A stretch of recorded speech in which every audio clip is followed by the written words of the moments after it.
So for this first shot, I used 2 green screens, one that I draped over some PVC pipe propped up on some tripods. That was for the foreground, and then I had one in the background. Then I filmed 2 separate shots, one of me stepping over that green screen in the foreground onto a table, and then a second shot of just the TV.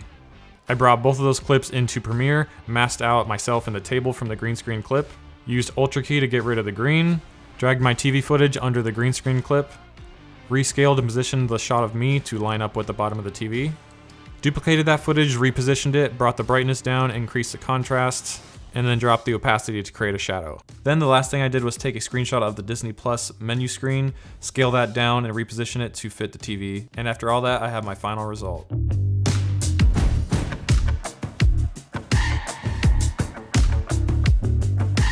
For this shot, I filmed 2 different clips, one with the hammer attached to a string and hanging in front of a blue screen, and the second of me acting out the motion. In Premiere, I masked around the hammer, getting rid of the string, used Ultra Key again to get rid of the blue, dragged the footage of me underneath the clip of the hammer, and then keyframed the rotation and the position to match up with the movement of my hand, giving me the final result.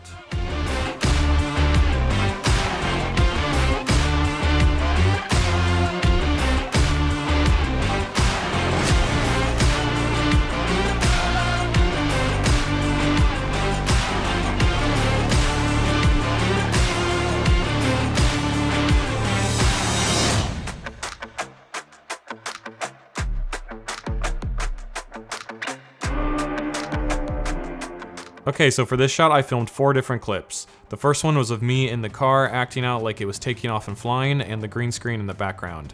Then for the second clip I filmed it with a drone that I started at the same height and the same angle as the camera that filmed the last clip. Then flew up into the air a few hundred feet and turned the drone to the left so that I can match that movement up with me turning the wheel from the car shot. Then for my last 2 clips I did the same thing, but I shot through the trunk towards the front of the car so I could get another angle in there through the windshield. Filmed my other clip of the drone taking off and turning to the left, then brought all those clips into Premiere, keyed out the green, dragged the drone footage under the clips of me in the car, then timed up the turning of all the clips to give me the final result.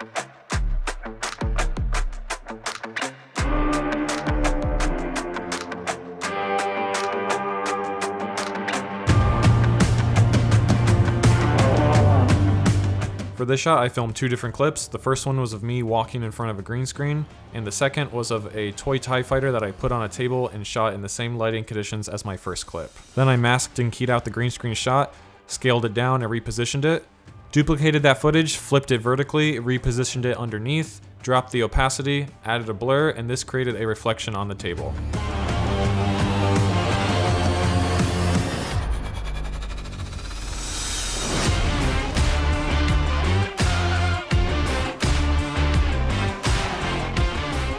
For this final shot, I took my green screen and laid it down across my driveway, then took a beam that I could walk across and stacked it on a few bricks. To record my footage, I took a GoPro and attached it to a head strap and wore that as I walked across the beam.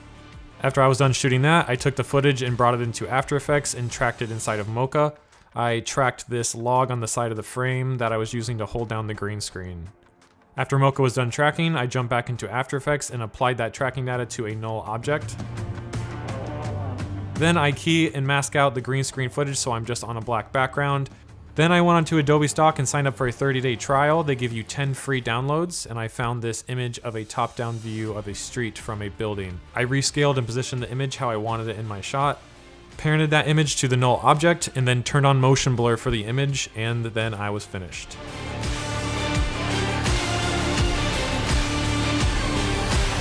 Alright guys, thanks so much for watching today's video. I hope you found it interesting. If you did, go ahead and leave a thumbs up. And if you want me to get into any more detail about any of the effects from the video, make sure to leave a comment down below letting me know. So, thanks again for watching, and I'll see you guys next time.